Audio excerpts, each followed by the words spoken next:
Hello everyone. Here's a short sequence showing the start of an engine before shipping it to Pennsylvania. Okay, let's make sure we have oil right there. Note that the engine is temporarily installed in the overbought 855 chassis. I'm only using it as the mule. Now we're getting ready to crank it over and make sure we get some fuel coming out of the injection pump. After I had that governor apart, I want to make sure we get some fuel. Also put a spring in the fuel shutoff solenoid because it wasn't, it didn't want to move back. It was,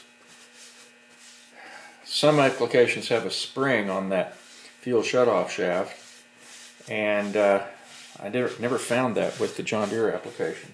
So we're going to see if this works. I've already purged the system to the injection pump, so let's see if we get any fuel out of there.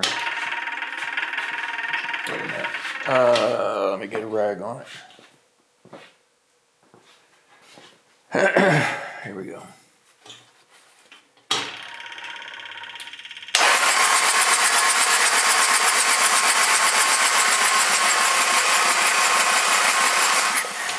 Okay, good. Our fuel pump is opening up and working. Gonna have to charge the battery a little bit. Okay, to put the heat protectors on, first you look at the ends of them. This one has a tapered end, which is going to go over the taper on the nozzle.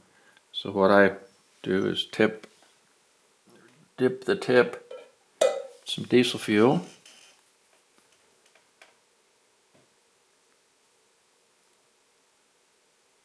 Get it started square.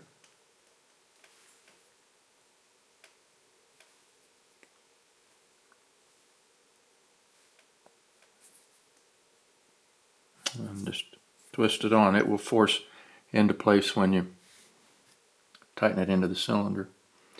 Then there'll be a new washer go on over. You put that down in the cylinder first to make sure that it's there, and then bring the injector on down. Alright, this battery's just about to leave us. Anyway, we'll see you now. We can get some fuel up the injectors.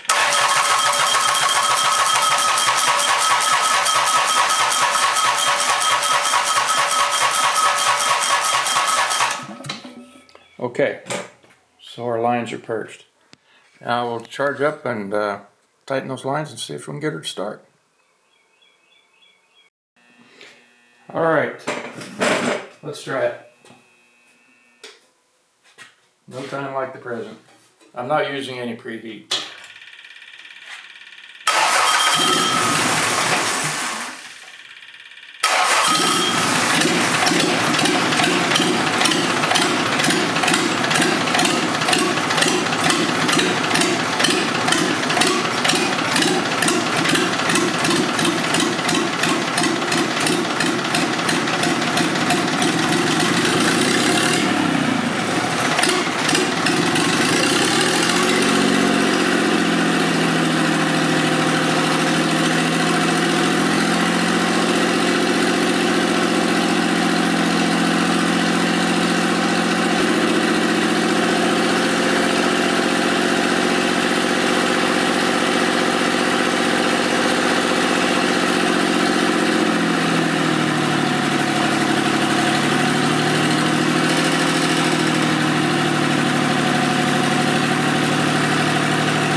I wish they were all this easy.